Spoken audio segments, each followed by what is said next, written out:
I feel like when it comes to hairstyles, I'm a very simple guy. There's like a billion different hairstyles in the world, and I've been rocking the same two my entire life. And the two being having like really short hair or a big afro. So like the most opposite hairstyles ever. But they both have their pros and cons. Like for instance, short hair. I love having short hair because I can wear any type of headgear with no problem at all. Because a lot of hats or anything that goes on your head, they're not all designed equally. Like if you have thick hair, you can't put on a lot of things. Or you can put on a hat, but once you take it off, your head looks like a bird nest almost. But I also love having long hair because it's the most versatile. You can have a different hairstyle every week if you can, but I'm lazy, so I never did that. My laziness is gonna be the death of me one day because I'll just randomly look in the mirror, decide I don't like it, and just cut it off without even trying to style it. But what they both have in common is they both look bad if you don't have a haircut. And it's just the little touches, a fade and or lineup, they go a long way to how you look. And I feel like if you don't constantly have this in your rotation, then your head just looks like a bunch of spiders having a meeting up there. Hey Spider Bill, how are you? Oh hey Spider Bob, nothing, you know me, just bought me 8 pairs of these Spider J's, you know, the usual. But who holds the power to how you look is determined by the barber that you have.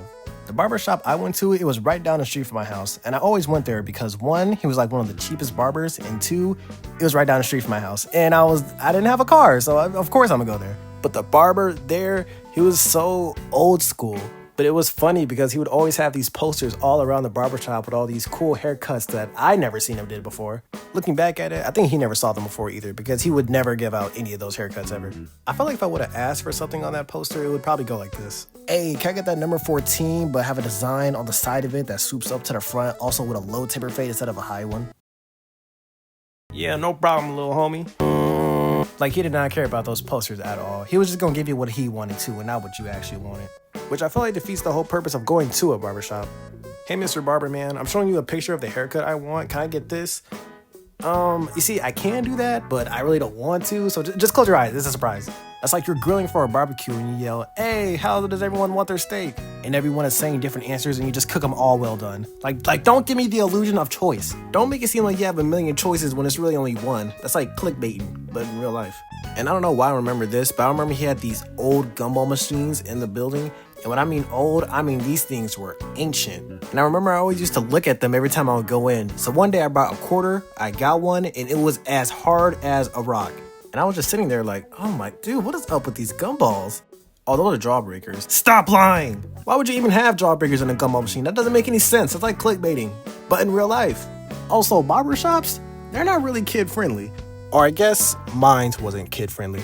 As soon as you walk in, you're greeted to these huge TVs that's always playing music videos of women shaking every part of their body. There are grown men cussing at each other over a game of pool. The paint on all the walls are chipping off. There's nasty hair all over the floor. It's like a dude sitting next to you smoking a cigarette, blowing the smoke right in your face. So what haircut you getting? Get away from me! And I was like 11 or 12 at the time, so I just wanted to get my haircut and get out of there. And it'll be the worst when there's like multiple barbers there and they're talking while cutting your hair. Actually, scratch that. They don't talk while cutting your hair. They either talk or cut your hair. And they always talk about stupid stuff like taxes or their kids or soccer. Like, dude, just cut my hair so I can leave. Please, my butt is getting numb from sitting in this chair for so long. But why I left this barbershop is for what he did to my mustache. Now me, I love my mustache. It's my pride and joy. It's my most distinguishing factor. Distinguishing. Yeah, I said it right. I always keep my mustache on me, on deck, 24/7. But I went to the barbershop one day. Granted, I didn't ask him to line me up. When I was done and he passed me the mirror, I didn't have a mustache.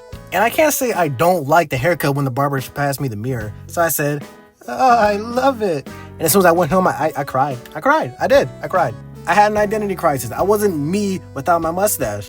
Me without my mustache is like having 2 things in the house that don't match. That's like having cereal with no milk, or Kool-Aid with no sugar, or ice cream without French fries. That's actually a good combo. You should really check that out. Man, I wish I had a time machine so I could go back to that very moment, and as soon as he showed me the mirror, I would turn around and hit him with a Tatsumaki Shoryuken from Street Fighter, or something like that.